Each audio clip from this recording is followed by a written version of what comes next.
Hello दोस्तों, जीत classes में आपका स्वागत है। आज हम वर्कशीट 2020-21 के बारे में बात करेंगे और माह हमारा कौन सा है, फरवरी माह का वर्कशीट आ चुकी है। तो सबसे पहले आपके लिए वीडियो लेके आए हैं और हमारा क्लास क्या है, क्लास 8 है। और बात करेंगे आज हम हिंदी विशिष्ट के बारे में बात करेंगे। स्क्रीन पर आप देख रहे हैं हमारा वर्कशीट है हिंदी विशिष्ट का, वर्कशीट 2020-21 की, फरवरी माह की।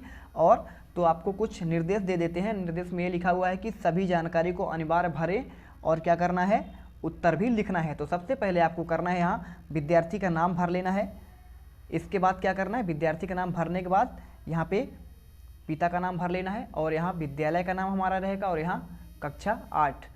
बच्चों, यदि आप हमारे चैनल पर नए आए हैं तो वीडियो को सबसे पहले क्या करिए, लाइक करिए और सब्सक्राइब कर लीजिए और किनारे जो हमारा बेल आइकन का बटन लगा हुआ है उसे भी प्रेस कर लीजिए, क्योंकि आगे भी आपको हम सारी जितने भी अदर सब्जेक्ट के वीडियो होंगे आपको प्रोवाइड कराते रहेंगे। तो चलिए हम स्टार्ट करते हैं हमारा पहला क्वेश्चन। बच्चों, आपको बता दें कि कुछ इसमें महत्वपूर्ण निर्देश भी लिखे हुए हैं। आप यहाँ पे देख रहे होंगे स्क्रीन पर, यहाँ पे लिखा हुआ कि आप जो है वर्कशीट को पूर्ण करने में आवश्यकता अनुसार क्या कर सकते हैं, आप अपने माता पिता, मित्रों और बहन, दादा दादी से क्या करते हैं, संबंधी जनों से चर्चा भी की जा सकती है। वर्कशीट लिखने में आपको हेल्प भी कर सकते हैं। और जो हमारा वर्कशीट करना है, प्रोजेक्ट वर्क जो हमारा इसमें है, वो आसपास के उपलब्ध वस्तुओं के अनुभव के आधार पर करना है। तो चलते हैं पहले क्वेश्चन पे हमारा क्या है। तो हमारा यहाँ पे देखिए पहला क्वेश्चन हमारा क्या है। पहला प्रश्न हमारा है, कुंडलियाँ छंद की विशेषता बतलाइए। क्या बताया गया है कि कुंडलियाँ छंद की विशेषता बतलाना है आपको, और विशेषता बतलाने के साथ गिरधर की कुंडलियाँ का एक पद लिखना है। तो आपने तो कुंडलियाँ के बारे में जानते ही होंगे, नहीं जानते हम आपको बता रहे हैं। तो इसका आंसर देखिए हमारा क्या हो जाएगा। तो देखिए कुंडलियाँ होता क्या है, तो कुंडलियाँ हमारा होता है दोहा और रोला के संयोग से बना छंद। हमारा क्या कहलाता है, कुंडलियाँ कहलाता है। इसमें हमारे कितने होते हैं, 6 चरण होते हैं। इसके अलावा इसमें 24 मात्राएं होती हैं, हमारे यहाँ पे लिखा हुआ है इस लाइन पे देखिए। और एक पद लिखने के लिए बोला है, तो पद हमारा है, गुण के गाहक सहस नर, बिन गुण लहे न कोय, जैसे कागा कोकिला, शब्द सुने सब कोय। अब चलते हैं हमारे दूसरे क्वेश्चन पे चलते हैं। हमारा क्वेश्चन क्या है, सेकेंड क्वेश्चन में हमारा दिया गया है, निम्नलिखित पद्यांश को पढ़कर उसके नीचे लिखे प्रश्नों के उत्तर लिखिए। ठीक है, तो ये हमारे पद्यांश लिखा हुआ, इसका हम डायरेक्ट आपको आंसर बता रहे हैं। इसके अंतर्गत जो हमारा पद्यांश है, इसमें 3 क्वेश्चन पूछे गए हैं। पहला यहाँ पे देखिए लिखा हुआ है, यह पंक्तियाँ भाषा भारती कक्षा 8 के किस पाठ से ली गई है। क्वेश्चन लिखा है, यह पंक्तियाँ भाषा भारती कक्षा 8 के किस पाठ से ली गई है। सेकंड क्वेश्चन लिखा हुआ है, पुरुषत्व और नारीत्व में प्रयोग किए गए त्व प्रत्यय शब्दांश 2 तरह से शब्द लिखिए, नए शब्द लिखना है और उनका क्या करना है, वर्णन करना है। तो देखिए अगर पंक्तियाँ की बात की जाए तो हमारा किससे लिया गया है, ये लिया गया है हमारा बच्चों, जो सेकंड क्वेश्चन हमारा लिखा है, पुरुषत्व एवं नारीत्व में प्रयोग किए गए त्व प्रत्यय शब्दांश के 2 नए शब्द लिखना है। तो 2 नए शब्द हमारे कौन से जिसमें त्व प्रत्यय लगा हुआ हो। तो पहला हमारा शब्द है देवत्व है, सतीत्व है या मनुष्यत्व। 3 शब्द आपको बता रहे हैं, उसमें 2 का प्रयोग करना है। तो जैसे हमारा पहला शब्द हमारा हो गया घनत्व, तो जल का घनत्व 4 डिग्री सेल्सियस पर अधिक होता है, ये इसका प्रयोग हो गया। सतीत्व का क्या प्रयोग होगा, एक स्त्री का सतीत्व बहुत ही महत्वपूर्ण होता है। अब इसका चलिए आपको आंसर दिखा देते हैं, आप इसका स्क्रीनशॉट ले लीजिए। आपको बता दें कि दूसरे हमारे प्रश्न क्रमांक में 3 क्वेश्चन दिए गए हैं, फर्स्ट, सेकंड और थर्ड। तो थर्ड में लिखा हुआ है, उपयुक्त पद्यांश का भावार्थ अपने शब्दों में लिखिए। तो हम दूसरे का जो प्रश्न क्रमांक का उत्तर है एक साथ आपको दिखा रहे हैं, आप इनका स्क्रीनशॉट ले लीजिएगा। तो देखिए आपके लिए हम बहुत ही प्यारी राइटिंग में आंसर ला दिए हैं। यहाँ पे पहला का आंसर लिखा हुआ है और ये सेकंड का आंसर लिखा हुआ है। तीसरे आंसर पर चलते हैं, हमारा तीसरा आंसर यहाँ पे है। आप इसका क्या है, सेकंड का, ये तीसरा का आंसर है। तो आप इसका स्क्रीनशॉट बेहतरीन तरीके से ले लीजिए। अब चलते हैं हम थर्ड क्वेश्चन पे। तो थर्ड क्वेश्चन हमारा क्या दिया हुआ है बच्चों, आप सेकंड के थर्ड का आंसर देख लीजिए। इसमें लिखा है, कवि कहते हैं कि हम हिंदुस्तानियों ने ही सदैव संसार को शांति का संदेश देते हैं तथा अहिंसा का उपदेश देकर मन, कर्म और वचन से सत्य का आचरण करने वाले के लिए पूरे संसार को सलाह दी है। इसका मतलब यह नहीं है कि हम अहिंसा का आचरण, वीरता का त्याग कर देंगे। ठीक है, अहिंसा का आचरण क्या करेंगे, वीरता का त्याग क्या कर देंगे या कायर बन जाएंगे, ना ही हम नारीत्व का अपमान सहेंगे। तो ये थर्ड का हमारा आंसर हो गया। चलते हैं थर्ड क्वेश्चन पे, हमारा क्या है देखते हैं। थर्ड क्वेश्चन हमारा लिखा हुआ, हमारे देश में प्रचलित विभिन्न संवत्सरों की सूची बनाइए और विक्रम संवत के अनुसार महीनों के नाम लिखिए। देखिए क्या करना है, थर्ड क्वेश्चन में हमको करना है प्रचलित विभिन्न संवत्सर, जितने भी हमारे देश में प्रचलित हुए हैं संवत्सर यानी सन, संवत की बात कर रहा है, उसमें से विक्रम संवत के बारे में महीनों का नाम लिखना है। तो चलिए आपको दिखाते हैं इसका आंसर क्या होगा।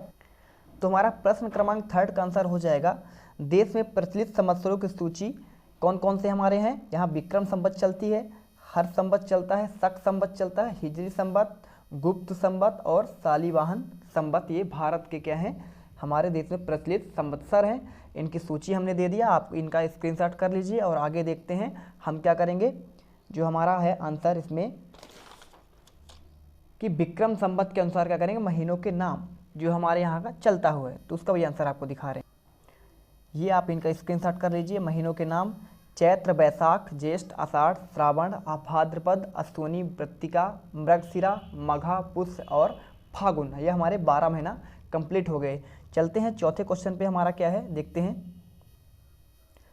चौथे क्वेश्चन में आप यहाँ देख रहे हैं, महेश्वर पाठ के आधार पर नीचे दिए गए बिंदु के अनुसार महेश्वर के महत्व के बारे में 2 वाक्य लिखना है। 2 लाइन सब में लिखना है, ठीक है, 2 वाक्य।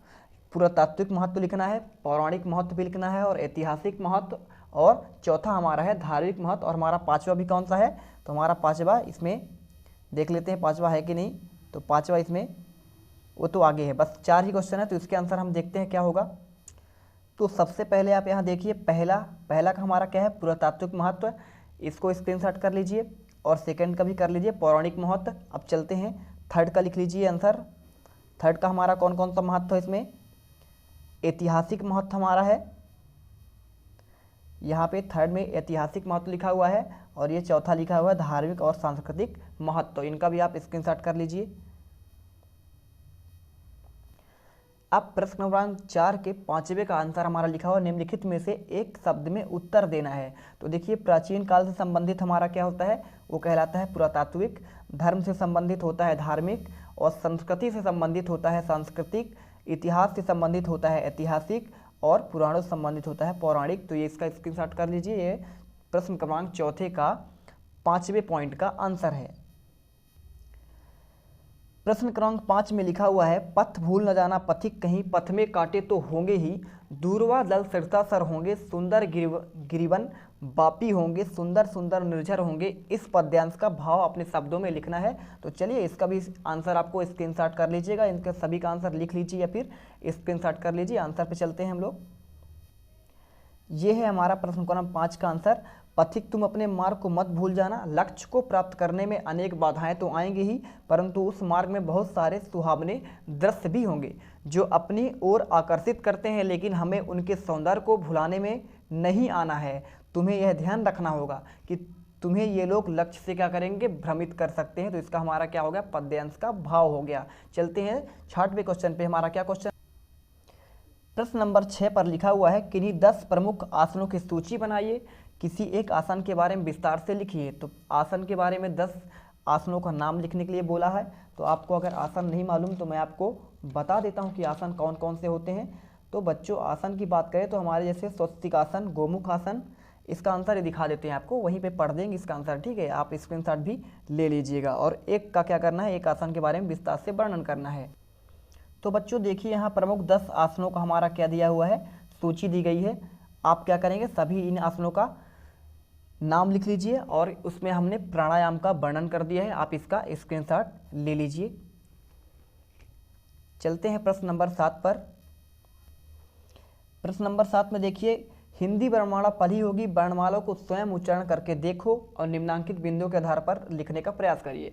पहले में लिखा हुआ है, पूछा गया है कि ऐसे वर्ण जो मूर्धा के आधार पर बोले जाते हैं उनका आंसर लिखना है। दूसरे में लिखना है ओठों की सहायता से बोले जाते हैं। तीसरे में लिखा है वर्ण जो दांतों और ओठों की सहायता से बोले जाते हैं। इसके अलावा हमारा चौथा क्या है, ऐसे वर्ण लिखना है जो तालु की सहायता से बोले जाते हैं।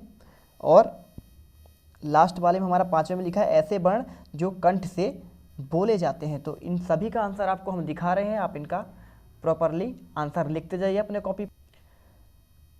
तो बच्चों प्रश्न नंबर 7 का आंसर यहाँ पे दिया हुआ है, देखिए ये पहले का आंसर है, मूर्धा से बोले जाने वाले वर्ण। दूसरा हमारा आंसर है ओठों से की सहायता से बोले जाने वाले वर्ण। थर्ड हमारा है दांतों और होंठों की सहायता से बोले जाने वर्ण। और चौथा हमारा क्या है, तालु की सहायता से, और पांचवा हमारा है जो कंठ की सहायता से बोले जाते हैं। तो इसका आंसर आप कॉपी में लिखते जाइए। चलते हैं अब 8वें क्वेश्चन पे। तो बच्चों देखिए यहाँ पे हमारा जो है खंड बा है।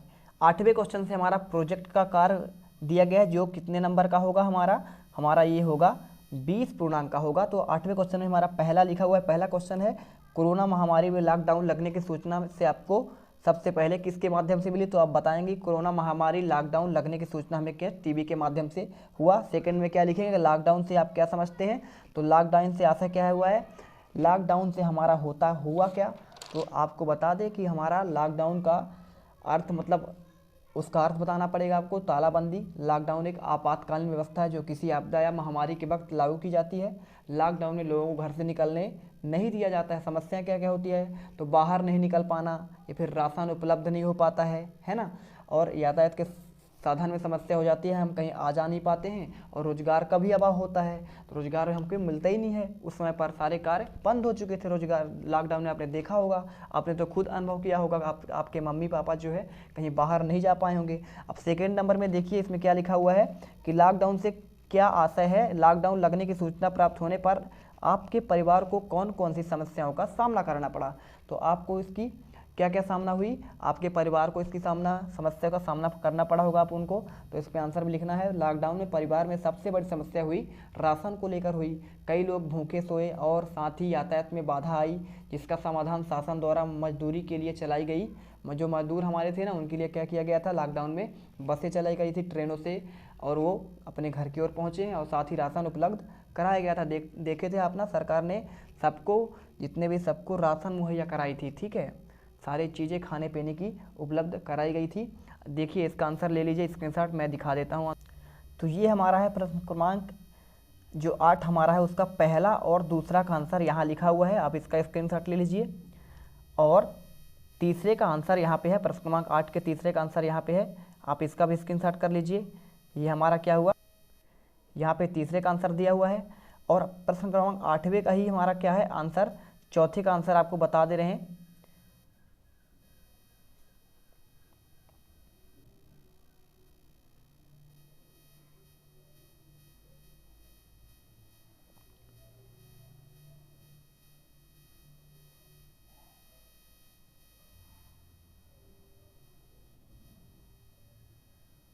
तो देखिए चौथे क्वेश्चन में लिखा है लॉकडाउन के बाद आपकी दिनचर्या में क्या अंतर आया। तो अंतर लिखना है लॉकडाउन के दौरान और लॉकडाउन के बाद आपकी दिनचर्या में अंतर क्या आया। तो आपको बताना चाहिए कि पहले हम करते क्या थे कि आसानी से घर की चीज़ें मार्केट से लेकर आ जाते थे लॉकडाउन के पहले, जो बाद में मुश्किल से हो पाता था। कब, लॉकडाउन के बाद बाहर निकलने पर पाबंदी लगा दी गई थी, जिससे फिजिकल एक्टिविटी कम हो गई और इंटरनेट पर ज़्यादा समय बच्चे, हमारे माता पिता सभी भाई बहन बिताने लगे। और पहले रोजगार था तो आराम से रूटीन का खर्चा चलता था, जो बाद में क्या हुआ, बहुत सेविंग करके चलाना पड़ता था लॉकडाउन में। ठीक है, तो इसका आंसर हम आगे दिखा रहे हैं, दोनों का आंसर एक साथ दिखा देंगे आपको। तो अगला क्वेश्चन भी देख लीजिए, जो हमारे इसी का 5वां क्वेश्चन है, कोरोना महामारी में आपने कौन सा नया कौशल सीखा। तो आपने कौन कौन सा नया कौशल सीखा होगा, तो आपने कौशल सीखा होगा, बहुत सारे कौशल सीखे होंगे, ऑनलाइन चीज़ें, बहुत सारी चीज़ें जैसे प्रोग्रामिंग और गेमिंग के बारे में दक्षता प्राप्त कर लिए होंगे, आप ऐसे लिख सकते हैं। बच्चे लोग या बच्चियाँ लोग क्या करते हैं, बहुत सारी क्राफ्ट की शिक्षा सीखी होंगी, नए नए चीज़ बनाना, क्राफ्ट भी जो भी कागज़ से हुआ या फिर कपड़े से हुआ है ना, ऐसे बनाना सीख ली होंगी। बहुत सारे लड़कियां डेकोरेशन का सामान भी कार्य करना सीख जाती हैं, तो बहुत कुछ सीख सकते हैं। तो इसका आंसर आपको हम 8 जो चौथे का और 5वें का दोनों को दिखा दे रहे हैं। तो देखिए ये हमारा चौथे का आंसर है, आप इसका स्क्रीनशॉट कर लीजिए। और ये लास्ट का इसी का 5वें का आंसर हमारा देख लीजिए। तो देखिए प्रश्न क्रमांक 8वें का 5वें का आंसर हमारा यहाँ पे लिखा हुआ है, कोरोना महामारी में ऑनलाइन पर बहुत सी चीज़ें में सीखी जा सकती हैं, प्रोग्रामिंग और गेमिंग दक्षता। ये सारा आंसर क्या है, इसको स्क्रीनशॉट कर लीजिएगा। प्रश्न 9 में एक हमारा पहेली है जो आपको हम दिखा दे रहे हैं, पहेली कैसा है ये देखिए। हमारा 9वां क्वेश्चन है, शब्द पहेली को उसके नीचे दिए गए निर्देशों के अनुसार भरना है। तो आपको इस पहेली को आपको क्या करना है, भर देना है। ये हमारा आंसर हो गया, आप इसका स्क्रीनशॉट कर लीजिएगा, ये दिख रहा है आपको अच्छे तरीके से। तो बच्चों यदि वीडियो आपको पसंद आई हो और आंसर आपको एकदम लगा हो कि एकदम सही है, और हमारे वीडियो पर नए नए आए हैं, तो वीडियो को लाइक कीजिए, सब्सक्राइब कीजिए, और जय हिंद जय भारत।